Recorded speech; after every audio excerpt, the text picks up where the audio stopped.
राजू के mummy papa अपने घर में एक सुंदर नेवले को पाल रखे थे।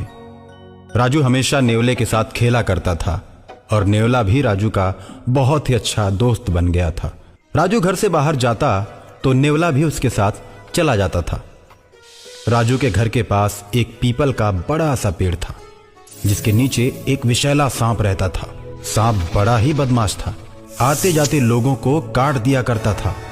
उसके काटने से लोगों के शरीर में जहर फैल जाता था और लोग मर जाते थे। और इस तरह उस सांप ने उस रास्ते पर आतंक का माहौल पैदा कर रखा था। लोगों ने राहगीरों को बचाने के लिए पेड़ पर एक तख्ती लिखकर टांग दी थी और उस तख्ती में लिखा था, कृपया सांप से सावधान रहें। आसपास के लोग सांप के डर से हाथ में डंडे लेकर जाया करते थे।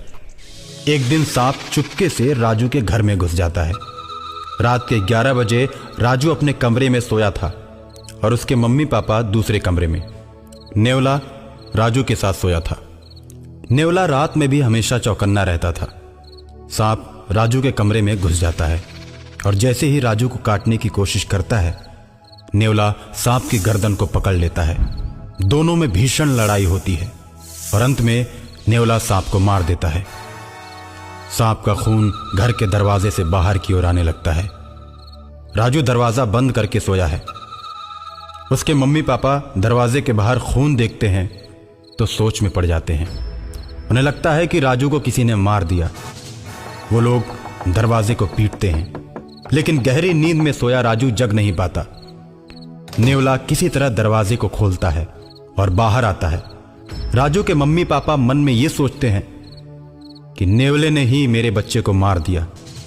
इस तरह का विचार आते ही वे दोनों नेवले को पीट पीट कर मार देते हैं। नेवला वहीं तड़प कर दम तोड़ देता है।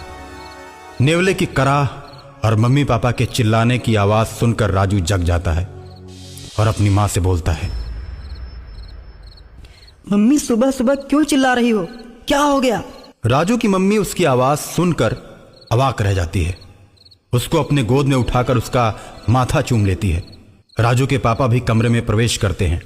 कमरे की लाइट ऑन करते हैं तो देखते हैं कि वहां पर सांप मरा पड़ा है और उसका खून दरवाजे के बाहर तक आया है। शालिनी, देखो ना, इधर सांप मरा पड़ा है। अरे ये तो बहुत ही विषैला सांप लग रहा है। मम्मी, मेरा नेवला कहाँ है? मैं रात को जब सोया तो ये सांप मुझे काटने के लिए आया था। नेवला भैया ने सांप को पकड़ लिया और दोनों में खूब लड़ाई हुई। मैं तो डर की वजह से सो गया, लेकिन नेवला भैया ने सांप को मार दिया और मुझे गोद में लेकर सो गए।